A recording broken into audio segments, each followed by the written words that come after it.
hello, Chris. Hey, welcome to the second ACFL podcast. This time we're discussing the D line and the linebackers are, I guess, the front seven. I've again got Steel Vodka again here with me, and we're going to have a nice in-depth discussion as well on these guys.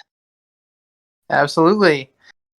So, as before, I guess we can discuss again the class as a whole. It is incredibly deep, just as deep as the tackle class, in my opinion. Though maybe not in talent equating out, but there's definitely like lots of day two talent spread across the board. Yeah, definitely. I think interior D line definitely the weakest part of the class as a whole. That and kind of safety. So there's not going to be as much we talk about kind of there, but linebacker is pretty deep throughout, and edge is certainly all over the place as far as what people Divisive, think. to say the least. Oh man. So yeah, I guess we'll start with the interior O line, or D line. D-line. Yep. D line, yeah, D line. Might as well start with that one.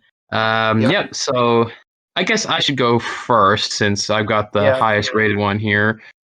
Christian Bearmore from Alabama. Alabama as a program has been developing defensive tackles for a few years now. I know last year they had Robert Hunt, who went to the Dolphins, Quinnen Williams, Jonathan Allen. They've had a few guys come out of there, and most of them have had pretty successful turns. Did I say Raekwon Davis? No, you Or did said I say, wrong. You were right. You were on the right team. You said Hunt, but yeah, oh my gosh. Raekwon Davis. You're good. Yeah, Raekwon Davis. Raekwon Davis. We didn't So, research that part. So my bad. So he actually had 8 sacks at the defensive tackle position last year, which is quite a feat. Um, However, he was a rotational defensive tackle there. He didn't have a ton of snaps, but he definitely got his chance to shine in the college playoffs. He definitely is going to need a little bit of time to kind of understand his hand placement, but I really love his quick burst. He's got this really deadly first step. I mean, there's just a few plays, I think, against Ohio where he just breezes by guards. yeah, the quick step is definitely what sets him apart. Yeah, Without that, I don't think we're talking about any of these guys being first round. But with that absolutely. said, You know, how big I he is I in do the fear game. about his run game defense. That's one area I'm a bit concerned about. It's not very well rounded on that end, but I think yeah, it depends on this, landing spot for him. Definitely a mid to low second round pick, I would think. Yeah, I mean, I would see him in the first. I know, talking with not necessarily me personally, but like insiders have had him going in the top 20 even because of the class.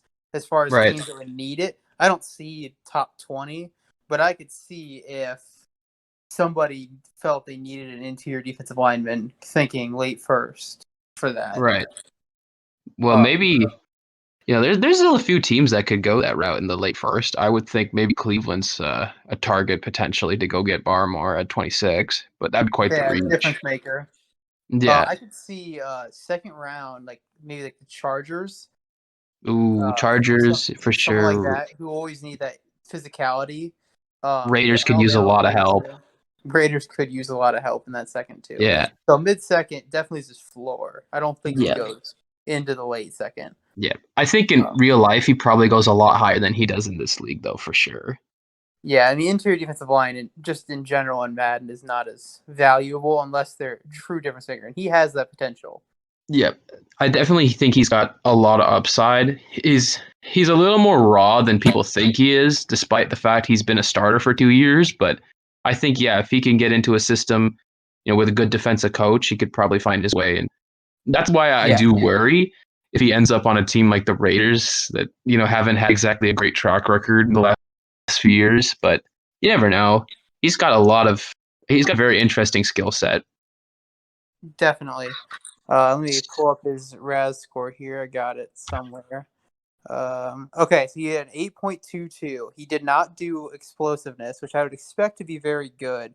His Yeah. 40-yard dash time was really good speed, and great size. A lot of that's due to his height, which kind of makes him an interesting build. But his agility is very low, but at defensive tackle, that isn't Yeah. necessarily. It's more about his off the snap, his first step is really good. Yep, and that's the most important part for him. Yep. So we can move on. I have Osa Adigizua. So both of mine, I What a have name. made. Yeah, indeed, top 10. But both of mine, I have severe disagreements with the composite mock drafts. So they have him going 130 among 200 mock drafts, which I completely disagree with. I wrote on here, if he falls to the third round, I will be taking him. He will not get to 100. So that's kind of my putting it. But looking at him, he looks exactly like Stephon Tuitt at Notre Dame. Oh boy. Similar build, that quickness and explosiveness just pops off the tape watching him. You worry about that play strength. That was his weakest aspect for his RAS score, and his size brings him down on that too. But you can see the progression for him, especially as a late second, third. I mean, that's super high upside. And two, it was a second round pick, right around Right. 850. So that's kind of the similar mold. That's his path of playing. 3 tech, 3-4 defensive end. That's where he's looking to go. He had a 7.64 RAS score, elite explosiveness and agility. That's what you want. You want that pass rusher. He's strong enough to play all 3 downs. And that's, I think, the biggest reason why I would have him above the next guy I will talk about, and why I would flip them based off the composite mocks. Composite mocks, eh? Yeah, it Yeah, definitely sounds like a good position. I think, as we get later into the draft, like the third and fourth rounds, I still think like there'd be a lot of suitors for defensive tackles, probably more than we think there would be. yeah. I Because think his I mean, floor is low. Like his floor is low, yeah, and that's why because he's just not a great run defender. So yeah, he needs to develop that to be a good defensive tackle. So that's the issue. My dog's going right. crazy. But yeah, so you can talk about your next pick there, Levi. Oh boy, here let me attempt. Let me just dare to attempt how to. Oh boy, yeah. I need to like slow down and pronounce this one, man. This is gonna be something. Levi Onuwazuriki. He is, in my opinion, actually the best defensive tackle in this class. He is probably a lot. He was a lot more explosive than Bearmore just on paper. I mean, you could just tell from his RAS score. He's got like a under 540 dash. And that's just insane. And he really is kind of a curious case because I really do want to see him play more snaps. He hadn't really had a really good chance out in Penn State. Um, and Washington. sorry, Washington. At Oh my Washington, gosh, I yeah. got And mixed up again, by the he was way. in a rotational role, Yeah, and it was just kind of a weird situation. But you definitely see that speed on tape. yeah, and he's got some good hands, like heavy hands, and he can really knock dudes around. And I'm very curious as to what he gets put into because his pass rushing is really good. Like definitely like near on par with some of the edge rushers. At least I scouted. I'm very interested to see what exactly his fit would be in the NFL. That also brings up his run defense, where there is some level of concern to be had, but again, that's all very contingent on what his fit in the NFL is. Yeah, I think his run defense is better than Osa. Yeah, I'd put them pretty even, but I think the pass rushing ceiling for Osa is higher, but yeah, the floor for Levi is definitely much higher. So it's kind of where are you looking to be in the second round. I could see him going to competitor and being a good player right away. yeah. That's what I was gonna say too. Is I think he could be a really solid year one guy, and he'd be tremendous value in the early third round, in my opinion. I think he, to me, has maybe just as much upside as a Barmore. I really like Levi. What's his name? Last name? I'm not even gonna try But yeah, that. There I'm was not even gonna try to rookie, say it this time. but I think he's definitely got a lot of intrigue. I mean, again, he's got some very interesting edge traits, which does to me intrigue where the heck he lines up in the NFL. But as a whole, this defensive class actually might be a tad underrated. I agree. I think part of it's just because you don't really know where these guys actually stack up with each other, and none of them seem to be sure bets. So it lowers the overall opinion of the class, especially considering when you have 10 tackle lists that are good.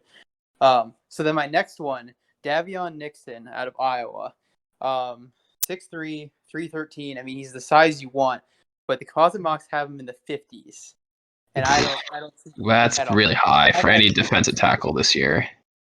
Yeah, but 52 is where they had him at, which is I would maybe think of him in like the third or fourth where they had Osa, because I just don't see the pass rushing upside. I think he's at a high motor. I mean, he's Iowa, hardworking guy, but I don't see him having the explosiveness or the just pass rush move to the arsenal to be a true 3-down defensive tackle for 10 years. I think in the third or fourth round, you're looking at him to be a good run stopper. He's probably the best in this class against the run, but it's like, are you trying to get that in the second?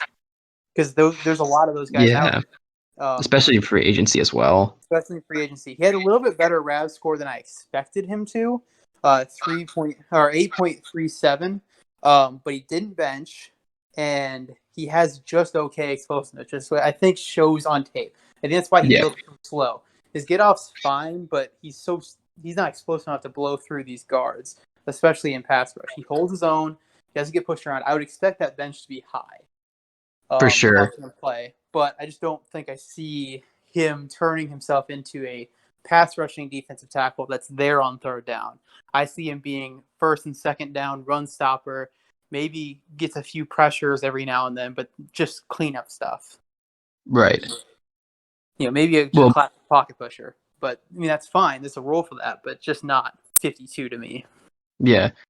Well, what I think is an interesting idea is, we mentioned, Vegas, but I mean, looking at the board, like, who could possibly be looking to get a Bearmore or Levi in the second round? I mean, the options are Yeah. kind of a little strange. I would think, yeah, if you're one of these teams in the second round, I mean, considering how much value there is at tackle, linebacker, edge, I mean, receiver, it would be definitely a strange decision. I wouldn't be surprised if Houston in the third is taking the best defensive tackle in the class. I would not be necessarily surprised. I don't think that's what should happen, but I could see it being, it's like, okay, well, I'm still drafting a first-round tackle right now, or I'm still drafting a first-round wide receiver, because these classes are so deep that defensive tackle, because of positional value, is just tanked. Right. But there'll be some good value there, especially day one impact. Absolutely. That's why I really like Levi a lot, because he's got a lot of moves in his arsenal. He's like pretty underweight for the defensive tackle position. I think he's like somewhere in the under 3. Yeah, that's pretty underweight for a defensive tackle. That's kind of similar with Osa, 282. Yeah. He's kind of more of a hybrid type as well. I do have a physical specimen to talk about for defensive tackle, since we kind of talked about that a little. Jonathan Marshall, 9.99. That puts him in second since 87 athletic. He is 6 foot 310, 36 reps on the bench, which is top 50. And then ran a sub 540 and was elite for explosiveness and speed. Man, the RAD scores this year. Yeah, the RAS scores are insane. So that's just kind of our resident athletic freak for this position group. Absolutely. And again, I think this tackle class definitely is a bit underrated. I think in this league there isn't a vast need for it. I do think Bearmore still goes by at least the mid third round, but I would definitely be interested to see how the defensive tackle position gets drafted this year. I'm kind of looking at Baltimore potentially wanting some more interior defensive line help. With all those seconds they have, I could see them being the team to take one. Yeah. Well, at some point, somebody's going to say best player available, right? Yep. So let's move on to edge. Do you want to go with your first guy? Oh boy, we're going right into the controversy. All right.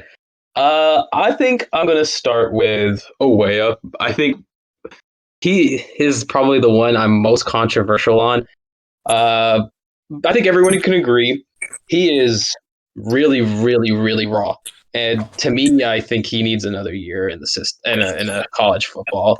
He does make a lot of correctable mistakes, but I mean, just from his technicality standpoint, the way he uses his hands, I don't feel like he has a plan before the snap actually happens.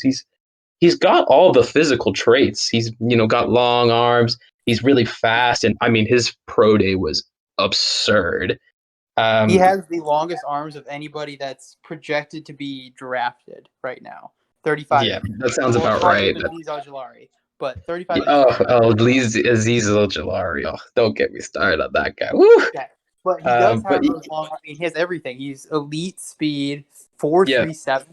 That's the best edge yeah, ever. And then elite agility, and then yeah, the best broad jump also for an edge. Elite yeah, explosiveness. The only yeah, things that aren't elite is he's poor for weight and bench, which yeah, again kind of speaks to I think he just needed another year, which you can give him that extra year. yeah. Absolutely. My only concern is if you're drafting him, you are drafting him simply on intangibles, and that there's a lot of players like that in this draft class, in my opinion. Yep. And I do see a very good blend of I could see the like pass moves, and he just needs to put it all together. I think he's an interesting guy. I really wouldn't take him in the first round, but I think by mid-second round somebody does take a chance. I mean, he kind of reminds me of Davion Clowney in a way because he has this very odd skill set. It's a lot of Yeah. intangibles and not a lot of stats to go off of. I don't even think he had a sack this year, so it makes it very hard to give him a really high projection. Yeah, I think he's just all physical tools, and that's kind of how Clowney was. I do Yeah, think he's not quite as refined in the run game as Clowney yeah, was. Clowney came in was the elite run defender right away, and that's why he went yeah, number one overall with all those physical tools. So he's yeah, missing, I think, that part of it, but otherwise, I think he's a pretty solid prospect. Just a prospect. He's not ready to yeah. play. He is the definition of a prospect. Yep. So then we'll go into my next one, which is also in a similar vein. Gregory Rousseau out of Miami, Oh boy. 6'7", 266. He projects to be. I see him as what Jadeveon Clowney ended up being is where he's going to start. Maybe not Right. the best pass rusher. He's pretty raw, but we also have to remember we saw him as a freshman last. I think he's one of the biggest hurt by not playing last year. Yeah. You put on any That. of the tape Yeah. of any of these freshmen. I mean, I watched a lot of JJ and TJ Watt as freshmen. Those guys were not draftable guys as freshmen. So to look that good as a freshman, I mean, other than the Bosa brothers, there's not really anybody who looked better as a freshman.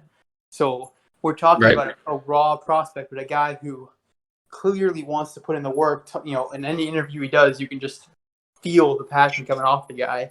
So I'm concerned about the way his testing numbers looked, because given a year to practice for him, you'd think he would step up more.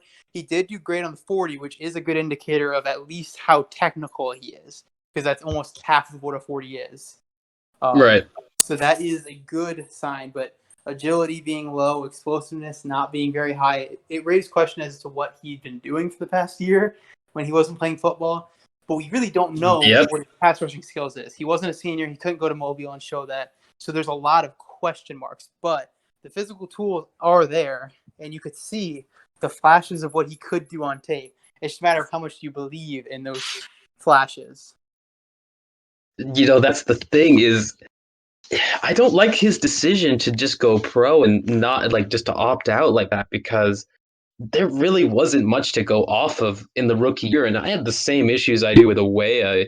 I mean, he doesn't Yeah. really have any developed pass rush moves. And a lot of the other guys in this class really do. And that really does concern me.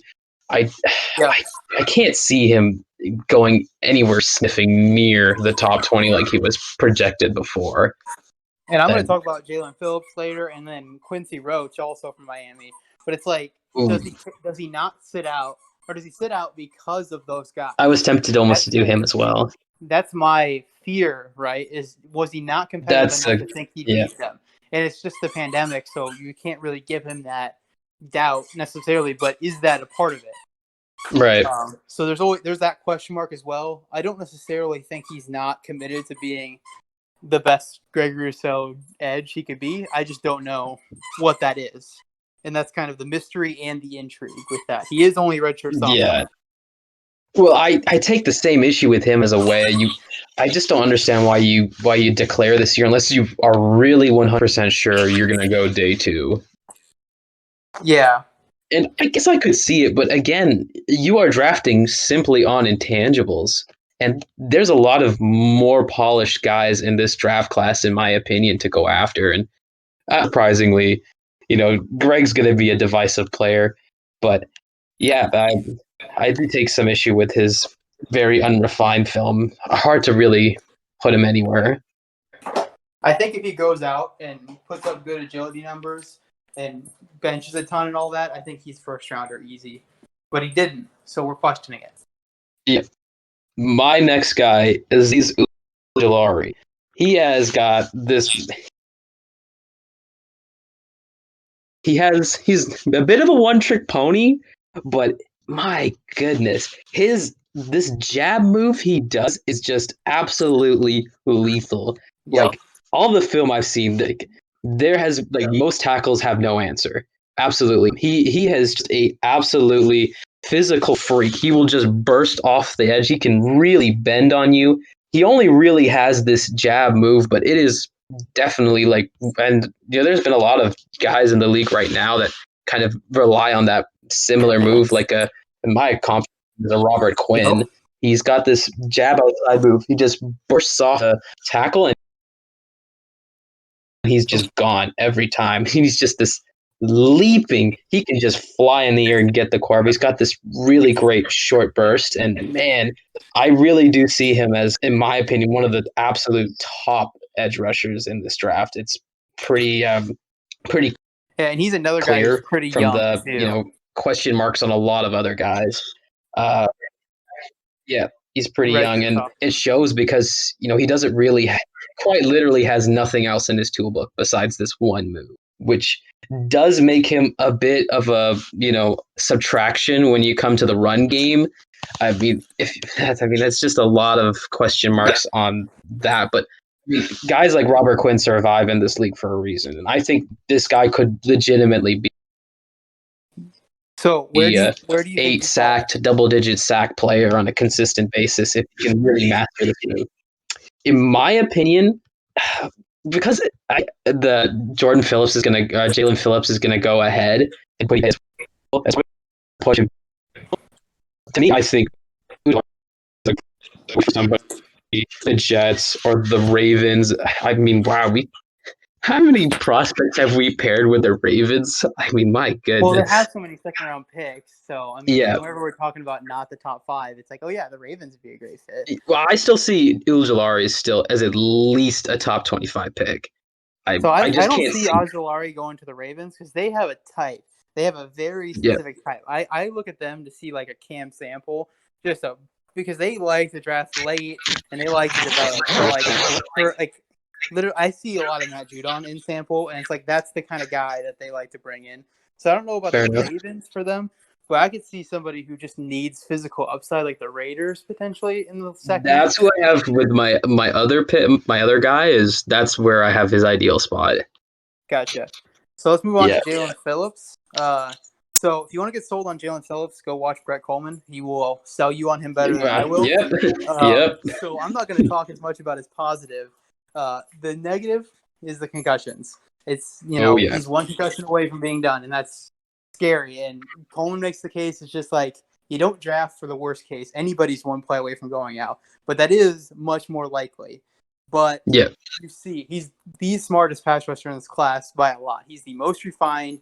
You can tell he's older, and he is a freak athletically. A RAS of 9.87, elite speed and explosiveness, and great agility, and you see it all. He has all the moves in the tool belt. He is ready-made, gonna be a number 1 pass rusher right away. It's just a matter of how long is he going to be your number 1 pass rusher for? And if you're asking that question, I think you're asking a pretty okay question. Right. Yeah, that's a big concern because he's threatened retirement a few times now. So he had to be forced to retire at UCLA because of their concussion rule. He had 3 concussions in a year. So he was forced to retire, and then it was actually, I think Stanford convinced him to come out, but he ended up going to Miami. But so maybe he wouldn't retire with one concussion. That's kind of up in the air, but it Right. seems more likely than not that he would. I would take him anywhere from 15 to 60, depending on how you like those injuries. 15. Oh goodness. Yes, Yeah, no, those injuries are a real concern to me. If you're asking me, I'm about to get even more crazy. If he didn't have uh, concussions, from I my would. recollection, I don't even think did he play last year. He did not. He had he's had a year out. But if he did not have Right. concussions, if he was just this prospect as he is now, no injury history, I would take him just slightly behind Chase Young as a prospect. Tape grade, I would give him Really? almost the same. He's less of a physical beast of a man like Chase Young is, Right. but he has way more moves in the tool belt. If he gets beat one way, he'll learn and beat you a different way. I think that Right. is almost as valuable as that just crazy athlete that Chase Young was. But Right. the injury thing, so you could be getting a generational edge talent in the late first, early second, because he had concussions, and he could play for 15 years and never get a concussion. Oh no, with the hype he has, there's no way he falls into the second round. At least not in our league for sure. There's Yeah, just I too think many in our teams league that he's could going use late him. first. Yeah, I think he's going late first in our league. But I'm just saying, Yeah, that value is there for him. It's just a matter of, absolutely. do you think he's going to be done early? You know what? This is gonna sound kind of cool. I think he probably stays in Miami. That would be a really good fit at 18. At 18? Yeah, I like it. Yeah, that would be a good move for them. They could really use that. Yeah, I'd admit, it's just that's a big thing to look over the injuries, but I would still agree. Yeah, he's probably like on paper probably the best pass rusher in this class. You do see a lot more from him than you do see in Rousseau in a way. He puts a lot of those intangibles together, a lot more than I think a lot of the other guys in this class. Everyone feels like they're a bit of a project, at least Yep. consistently in this edge group. I guess I'll move on to my diamond. Or did I cover? Let's see. I haven't covered Osai. Well, I'll cover Osai last. I'll do Quiddy Pay. I think yes, he is a bit unpolished, and he doesn't really have a crazy stat line. But I think he is very technically gifted. If he works on his bend, I mean, he just breezes through offensive linemen like it's a joke. And he's a bit raw, but I think still with a training camp, he'd be probably right where I think you would expect a guy like Ojolari to be an impact on year one. He's just a really quick and nimble guy off the edge. And if he could just work on the bend, I legitimately believe he's probably got some of the best upside. He's got a very interesting skill set. Um, Definitely needs to be seasoned a bit more, but I honestly believe he's worth a top 20 pick. And I have him paired with the Raiders potentially if they don't go linebacker. I think scheme fit wise, he goes good with the Raiders. I don't Yeah. know. I don't buy into him quite as high, but I didn't like Gary either, and I think they're very Yeah. similar. Rashawn Gary, I have him compared to the Harrison progression of Griffin. Rashawn Gary in year 3 is the best case outlook for Quiddy Pay to me. Is you're seeing a guy who developed the tool set and had the physical tools to not necessarily be an elite player, but can give you 10 sacks in a good situation. And I think that's where Quiddy Pay's ceiling for me ends up.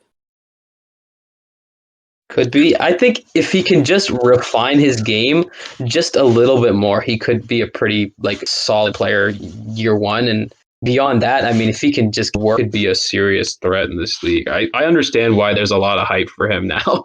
I just took even a good look at his film, and it's fantastic.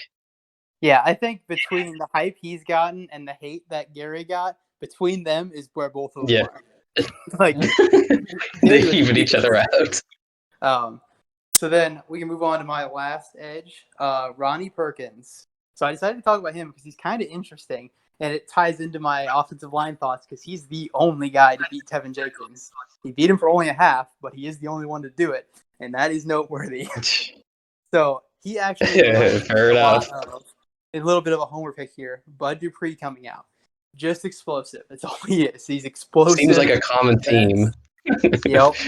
I mean, he did great in run defense right away, I think, as well. And that was something Bud was good at. He took forever to develop the pass rush moves to do it, and he was used in a rotational role at Oklahoma. So that does give you a concern. But I think when you're taking him in the third, potentially the late second, if you're like desperate. But ideally, you're taking him like the Steelers took Highsmith. You're rotating him in. You're not giving him hard assignments, and you're trying to let him win in good situations. That's where I see you starting him, and then I think you step him up to be. I think he has the potential to develop a combo between speed and power.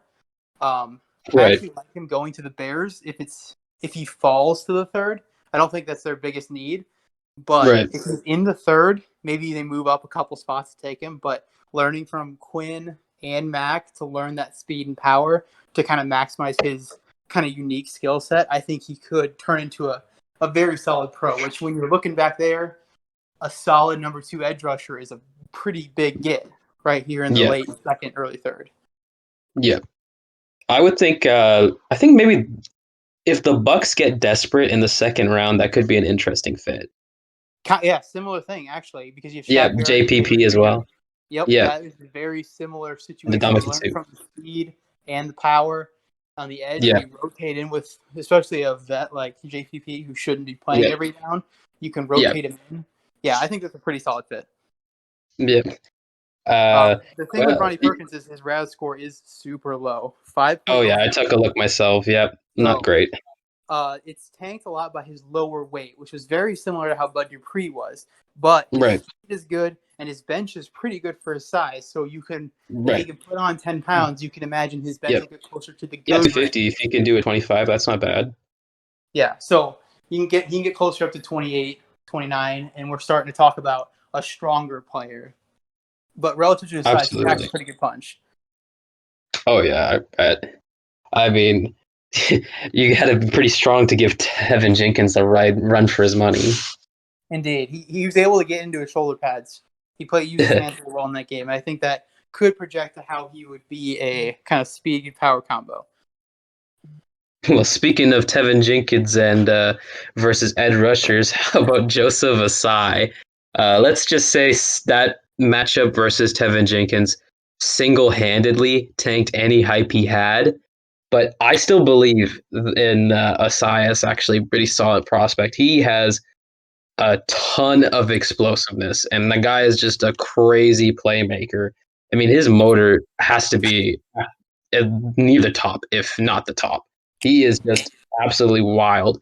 He does have this very strange first step. It's like very late off the snap, and he is an athletic freak, but you can't really make up for like that half step, that extra step and a half if you're that late to the play, and that's what's really hurting him, because he gets close to getting the quarterback on pass rushes, and offensive linemen are going to take advantage of the fact that you're giving them more time to hold you back. And I do feel like he does have a really strong upside and a good forte of moves. He just has to work on his timing a little bit and putting it all together. But I think he could project to be a pretty solid edge rusher in this league.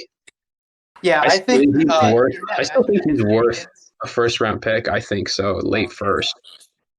Think so? Really? You think him in like third? So I think that considering the amount of him was specifically like bad, because Jenkins is one of the best off the line in a while. Like he's always right on the snap. He's like the first guy to move on like 60% of the snaps. So when you combine the best jump with probably the worst, it's it's freaking infuriating. Better at that. So I have a question. Which of these guys, Kwity Paye, Gregory Rousseau, Azeez Ojulari, Jaylen Phillips, Joseph Asai, Ronnie Perkins, and Joseph Owe is the most likely to be a bust? Ooh. Who's your flame out candidate of this group? And we'll see all of them are first to second relative to where they're supposed to be. Yeah. To me, if Osai can't figure his shit out about this first step, he's in trouble. Okay, so you got Osai. I'm going Yeah. away. I think the Yeah, that was a low hanging fruit. Yeah. it puts a real low floor on his where he could be. He could just disappear in games a lot. Right. And I think that Yeah. does kind of describe where Gregory Rousseau was because he only showed up for a few plays. Yep. And so you could see that. But I think Gregory Rousseau at least is a good run defender. He's a plus run defender. Right. So that puts a little bit better of a floor, even if he ends up being almost non-existent in the pass rush, which is a disaster, especially if you take him in the first. It's just a matter of which you would rather have, a full disaster or, well, he can play. Well, I think with Owea, like, we've seen the blueprint with Davion Clowney. I do think if somebody takes him, they believe in his skill set and they could at least begin to put it together. Yeah. I don't feel he'll be a complete bum, but like there's definitely concern because he is just super raw, and that's definitely holding his draft stock. Yep, there has to be. If you're not willing to give him a year to learn, this guy's probably going to be really tough to hold on to. It's going to be a tough pick. Well, I guess we didn't. Phillips, if he gets injured, is the boss. I was talking more about. That's true. Then let's move on to the linebackers. I'll go first. Micah Parsons. Oh yeah, should we rank the edge rushers? Oh yeah, sure. So here's my rankings of the edge. So oh boy, I keep the injuries in fact, otherwise it'd be a blowout. But Phillips, Rousseau, double Miami. Pay. Oh my goodness, Rousseau number 2. Yep. Oh. Osai. Osai number 3. Perkins, and then Owe. I have Owe at 7. What? So no love for Kwity Paye or Ojulari? Yep. What? That's where I stand on him. No way. No, to me there is a clear tier 1. It is Kwity Paye, then it's Jaylen Phillips, and then it's got to be probably Ojulari. But that's definitely the tier 1 to me. So I think so you have Kwity Paye 1, number I have 1, 5. I have Ojulari, I think 4, and you have him at 3, but you have him a tier up. I think he's a tier above. With that outside jab move, that makes him a danger to pretty much any like big, burly tackle in this league. Because you're gonna have to worry about a guy who can just bend like a monster. All right. Well, we're getting flamed in the we are. So, everyone's number 1. It'll all be different. We knew this was going to be contentious. I have these guys all very close within. Preference here or you see him have 1 sack there. Like it's close, like traits wise at least, where I see him. Yeah. So move on to linebackers. Yeah, let's move on to linebackers. I'll check out the chat reaction later. Yeah. Mike Parsons, he's a fun player to watch to me. I think he lacks some instincts in the run game to fill gaps quickly. But he doesn't miss. So it's kind of like, I think he's almost just like needs more tape study to be more confident in his reads. But he's the fastest middle linebacker or real off-ball linebacker since 87. And it shows. He gets sideline to sideline fast. He hits hard. He's explosive. He's agile. I mean, he is everything physically you are looking for a linebacker. The big question is, how good can he cover? If he covers okay, you're talking about him not being worth the top 10 pick he probably gets picked with. If he's good, he's worth it.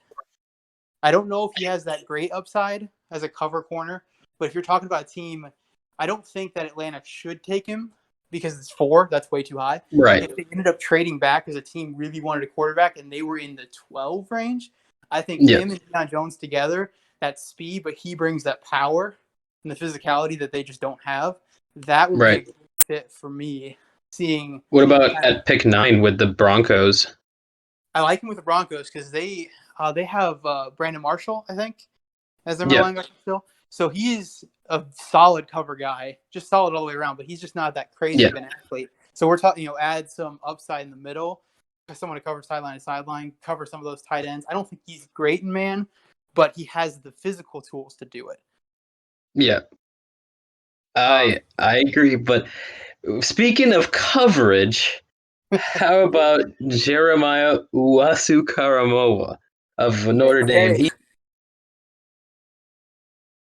He is if you were looking for a coverage linebacker hybrid with a safety, he's your guy. And I know he is a bit contentious because Isaiah Simmons kind of didn't have a great first year, but he really does have the versatility to really translate. I think he's got it.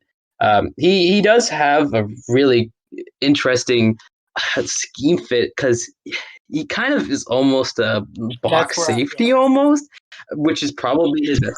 Yeah, I think he's a good fit for like the Raiders, of course, the Broncos again. I don't think he goes that high, but you know, he does need to look a little bit into his tackling, but he has got something to him. My So the goodness, Saints in he is a flex without thumper. Quan Alexander, great landing spot. They might need Ooh. to move up to get it done, but Yeah, to replace Quan Alexander in the middle of that defense, give them that upside they needed alongside Demario Davis to help cover his weaknesses in the run game. yep, I think the ideal fit for him. They're just not in his range. I think he's gone by then. So that's that's true. too far back. He'd be a good fit. But he Yeah, played, I think, 30 to 40% of his snaps in the slot yep, there at Notre Dame. He played in the yep, slot. He lined up, I think, 15% as a box safety, which is kind of yep, hard to differentiate between linebacker. And then I think he even played like 10% edge or something. He was crazy versatile, yep, a lot like Simmons. Simmons played yep, corner, slot corner most of the time. So yep, we're talking about similar versatility, and you have yep. to be ready to commit to them, which the Cardinals didn't. Cardinals didn't commit to playing him year one. He started playing really Yep. good at the end of the year. So that's your upside for him. Okay, it can work. Yep. Yep. That's what Um, makes his skill set very intriguing and polarizing. Yeah, so team really. chat said Jaguars, and I love it. Jaguars. Go ahead. It's who's their defensive coordinator now? Can't remember his name. They're running cover 3. But yeah, whoever that defensive coordinator is, I think if he can be creative, because if you're not going to be creative with him, don't take him. I mean, plain and simple. But that he could definitely. Pat Firemouth round 1. Okay. But so that's where I kind of see him going. Let's move on to my next linebacker. I have him at 3, so we're pretty much in order. 1, 2, and then 3 for me. Zaven Collins. That sounds about right. He brings the thing that you need at linebacker, especially if you're looking at teams that are competitive in the late first that want to roll it out and try to win a championship. I mean, you're talking about like Packers or Chiefs that just never have good cover linebackers. I think Willie Gay from the Chiefs could be that in the future. He was kind of a developmental second-round guy last year. But zone coverage in the middle, he covers people, not grass, and that is the thing you need for a linebacker. I think he lacks a little bit of the physical traits to be a first-round pick value, but he should maybe go there anyway, just because of how important that position is to the middle of defenses in the late first. So his RAS score 8.73, which is higher than I expected, but it was carried by his size. He's very tall, 6'5". So 6'5", 259, that's a good size, but he doesn't play like 259 in the run game, and I think that's the biggest concern with him. Can he play more physical in the run game, more downhill to make himself a complete player, or is he there's a guy for the Titans who's pretty good in coverage. I feel like he just lacks a little bit of the thumping. I can't remember his name. But is he a cover guy? Is he just going to be a valuable player, but not always the most valuable player on the field? Is he going to be Eric Kendricks? The cover and the tackling. That's a good balance. Yeah, that's a good concern too, because again, there's a lot of guys who can do that kind of similar thing with coverages. I mean, obviously, Parsons is kind of lining up to be kind of similar and a good balance there, and obviously Carm. I mean, I'm really interested to see kind of how defense actually gets drafted, because I've got a feeling from picks 11 to 20 is going to be a lot of O-line. It's good value for a lot of these later O-line. Sweet spot from 20 to 32 is going to be juicy. I'm just really curious as to who is the first guy taken off the board? That's really interesting to me. Yeah, I think that there's a chance that Parsons or JOK, if they make it to 10, they start sliding. And it just depends on how the board falls, because a lot of those teams need line, and this is such a great class for it. Yep. It's hard to pass on it. So I could see the I'd be board interested being if Parsons went to the Giants. That'd be interesting. I've seen him mock there a lot. I like that fit with Yeah. their kind of overall culture. Add some more talent to that defense. Which played well last year, but definitely could use an improvement in the middle. Blake Martinez was all right, but he's not a cover guy at all, which I guess Parsons that much better, but at least he's fast and agile. Yep. It's just there's a lot of O-line desperate teams in that range. You know, the Dolphins, Raiders, Cardinals, yourself, and I mean, the fact that this tackle class is so deep, it kind of almost overshadows how deep edge and linebackers are this year. Yeah, linebackers 6 deep. I mean, pretty comfortably through the second. So we're only going to talk about a few of them here, just because we're kind of getting a snapshot. But you got one more. Yep. And he is definitely somebody I actually really like. I like Nick Bolton. I like him a lot. He has this really crazy short burst. He's not quite the athletic freak that everybody else at the linebacking position is, and that's kind of what's hurting his upside, and that's probably what's going to make him slide in the second round. But he has got this crazy short burst. He can just absolutely knock the heck out of somebody. His run defense is really solid. He does kind of have weird angles sometimes, but I mean, his way to make that up, that's what his gift is just to close the distance. He's very aggressive, great downhill tackler. Again, it's just the physical gifts that's really holding back him. I think he's a very intelligent player. There are concerns about his coverage capabilities and how that translates into a 3-down linebacker. And again, that's going to hurt his stock because you're not drafting a first-round linebacker if you don't really believe he can play all 3 downs. But I think Nick Bolton has the potential to be. And again, there's been guys who've come out of the draft and succeeded that haven't had the crazy amount of athletic traits like a Jayon Brown with the Titans. And so the guy really strikes me as a good comparison. Again, maybe not as physically gifted, but he really makes up for that with his IQ. Yeah, I think day one he will be a solid player, most polished player, I think, at the linebacking position. Yeah, I think that when I watched him on tape, I expected him to be a little bit faster, and I think part of that was because he was a little bit more mentally ahead than I expected him to be. I don't know if he gets to the level he would need to be a true difference maker 3-down linebacker. I think he'll survive if he's out there every down. I don't know, especially right away. He definitely needs to. He's the kind of player who I think needs to be perfect to make up for not being as great of an athlete. It's certainly possible. He showed that he has good instincts. It's just a matter of, is his instincts going to be good enough to be more than like a average linebacker around the league. Yeah. And I mean, RAS score alone is a bit concerning, especially considering there's questions about his athleticism. I mean, he's got 4.6, and I know he's getting weighed down a bit by his height, but it's weird how he doesn't have any agility. That's concerning. It's weird also that his first 10-yard split is super bad, but then he finishes it out with a 4.6. So he has good speed, but he ran a 4.6 because his first split was so bad, and that shows when he tries to make it to a hole. He just doesn't have that quick explosiveness to reach his speed.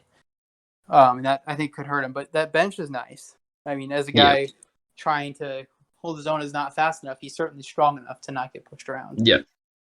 But I think he'd be a really good run defense linebacker. Just with a little bit of coaching up, he'd be really solid. I agree. But what's really interesting, now that we've said it, that picks 11 through 20 are very likely to be tackle heavy or O-line heavy. I think it's how far do you think these guys are gonna fall?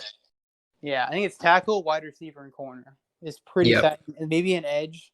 in there depending on who the team is and what they think. But yeah, we're Yeah. talking about a lot of those 3 key positions being decent value there.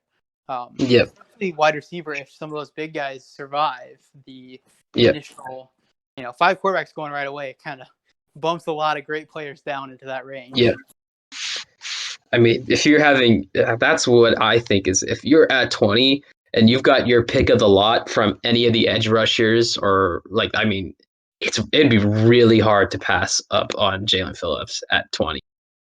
I think so too. It becomes super tempting at that That's point. a lot of value. To start taking that great player. Because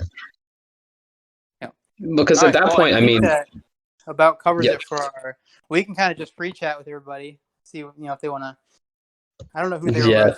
I think they're gonna flame us on those edge rushing. Oh my gosh.